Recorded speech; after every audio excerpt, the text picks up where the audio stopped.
Pag andyan ako na alam niya na siya'y makakasalubong ko, umiwas siya. Wag siyang lilipat doon sa kabilang bahay. Sabi ko gano'n, sa main house. Iiwas siya. Hanggang sa Indian, sabi ni Dustin, Mami, kami na lang ang aalis. Sabi niya gano'n. Sabi ko, bahala ka. Bahala ka, sige. Alam mo yan.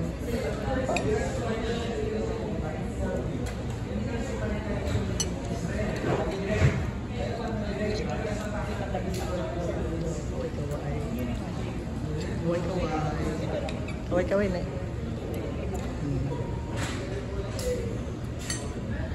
Kaway.